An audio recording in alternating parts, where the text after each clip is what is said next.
ಒಂದು ನಗರದಲ್ಲಿ ಒಬ್ಬ ರಾಜ ಇದ್ದ. ರಾಜ್ಯ ತುಂಬಾ ಸುಭಿಕ್ಷವಾಗಿತ್ತು, ಜನ ತುಂಬಾ ಸಂತೋಷವಾಗಿದ್ರು.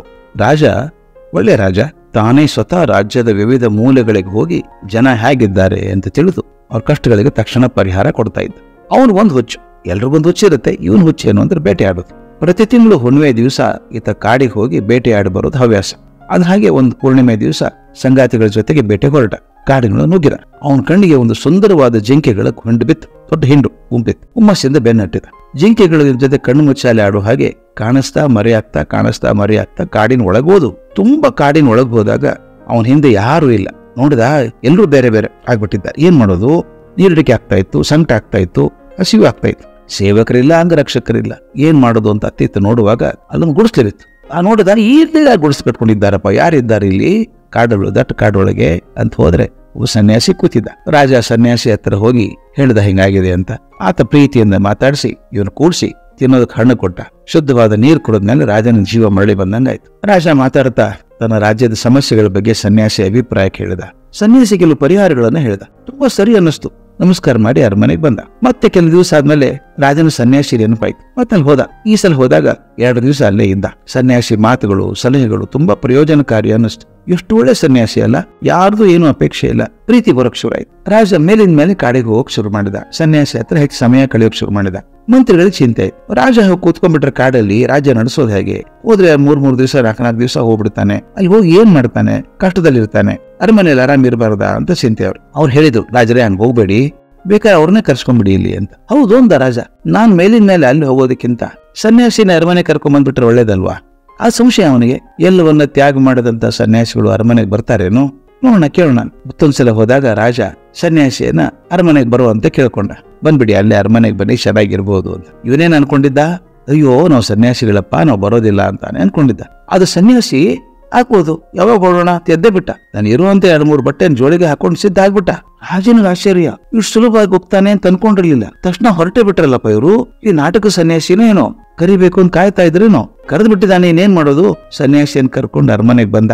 ಅವನು ವಿಶೇಷವಾದ ಅಲಂಕೃತವಾದಂತಹ ಮನೆಯನ್ನು ಕೊಟ್ಟ. ಅಲ್ಲಿ ಅವ್ರ ಸಕಲವಾದ ವ್ಯವಸ್ಥೆಗಳನ್ನ ಮಾಡಿದ. 1-2 ವಾರ ಆದ್ಮೇಲೆ ಮಂತ್ರಿಗಳನ್ನ ಕೇಳಿದ, ಸನ್ಯಾಸಿಗಳು ಹೇಗಿದ್ದಾರೆ? ಅವ್ರಿಗೆಲ್ಲ ಅನುಕೂಲ ಮಾಡಿಕೊಟ್ಟಿದ್ದೀರಾ ಅಂತ ಕೇಳಿದ.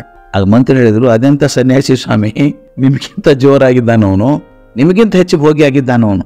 ಅರಮನೆ ಸರ್ವ ಸಂಪತ್ತನ್ನು ಬಳಸ್ಕೋತಾನೆ, ಯಾವುದರಲ್ಲೂ ಕಡಿಮೆ ಇಲ್ಲ. ದಾಸಿಯರಿಂದ ಸೇವೆ ಮಾಡಿಸ್ಕೋತಾನೆ. ಹೇಳಿ ಹೇಳಿ ತಿಂಡಿ ಮಾಡಿಸ್ಕೊಂಡು ತಿಂತಾನೆ, ಊಟ ಮಾಡಿ ತಿಂತಾನೆ. ಕಾಲು ಒತ್ತಲಿ ಅಂದ್ರೆ ಕಾಲು ಚಾಚಿ ಬಲ್ಕೋತಾನೆ. ಇನ್ನಿಷ್ಟು ಒತ್ತಿ ಅಂತಾನೆ, ಸ್ನಾನ ಮಾಡಿಸಿ ಅಂತಾನೆ, ಮೈ ತಿಕ್ಕಿ ಅಂತಾನೆ.